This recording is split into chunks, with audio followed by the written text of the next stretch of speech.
দেখুন, একটা কুকুর রাস্তার পাশে, আমি বাড়ি ফিরছিলাম, হঠাৎ দেখলাম একটা ভাঙা গ্যারেজ তার ঠিক সামনে। ব্যাপারটা দেখে প্রথমে আমি বুঝতে পারিনি যে এটা কি করে সম্ভব। একটা মা কুকুর 9টা বাচ্চা, একটা নয়, দুটো নয়, চারটে নয়, একদম নখানা বাচ্চা তার দুধ পান করছে। মানে এটা দেখে আমি সত্যিই অবাক যে একটা কুকুরের এতগুলো বাচ্চা এর আগে আমি কখনো দেখিনি। 9টা বাচ্চা।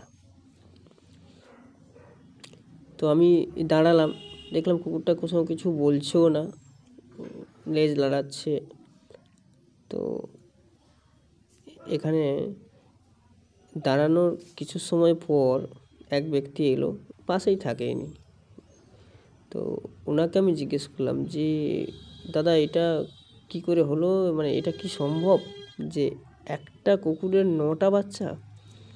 উনি বললেন যে এই যে কুকুরটা দেখছেন, এই যে গ্যারেজে থাকে ইনি, বাচ্চাগুলো এই গ্যারেজের ভেতরে থাকে, ওই যে ছোট্ট ফাঁকাটা দেখা যাচ্ছে ওর মধ্যে দিয়ে থাকে। কিন্তু ব্যাপারটা হলো এর 5টা বাচ্চা, আর 4টে বাচ্চা তার মা অ্যাক্সিডেন্ট করে মারা গেছে।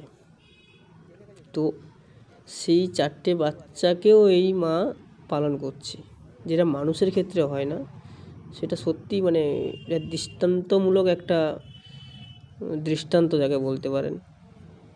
আর তো এই মাটা যাতে এই 9টা বাচ্চাকে ঠিকঠাক করে বড় করে তুলতে পারে দুধ খাইয়ে, তার জন্য ওই কাকুটা বললো যে 5 টাকা করে যে ডিম ভাত সরকার থেকে পশ্চিমবঙ্গ আয়োজন করে দিয়েছে, ও রোজ 20 টাকার করে ভাত নিয়ে আসে, ডিম ভাত নিয়ে এসে এদেরকে খেতে দেয়।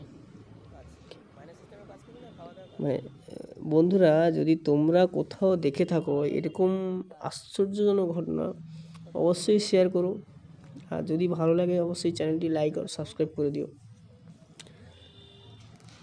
মানে 9খানা বাচ্চা, কোনো বাচ্চাটাই দুর্বল নয়, অসুস্থও নয়, সবই একদম ঠিকঠাক। তো সত্যি মানে দেখে আমি খুব আশ্চর্য হয়ে গেছিলাম প্রথম, এতগুলো বাচ্চা একটা কুকুর দুধ পান করছে। তো তারপরে ব্যাপারটা বুঝলাম। কিছু সময় দাঁড়ালাম, দেখলাম বেশ বাচ্চাগুলো নিজেদের মতো খেলাও করছে, সুন্দর বাচ্চাগুলো। তো ওর মা কোনো বিরক্তও করেনি, কিচ্ছু না। দেখুন কি মিষ্টি বাচ্চাগুলো, কি সুন্দর দেখতে বাচ্চাগুলো, হেবি মিষ্টি। যারা দেখছো, তো প্রত্যেকের বাড়ির পাশে আশা করি এরকম কুকুর শাবকরা রয়েছে। তো বন্ধুরা, তোমরা সবাইকে বলবো যে এদের সঙ্গে ভালো ব্যবহার করো, খেতে দাও, ভালোবাসো। তো অবশ্যই চ্যানেলটি লাইক আর সাবস্ক্রাইব করে দিও তোমরা।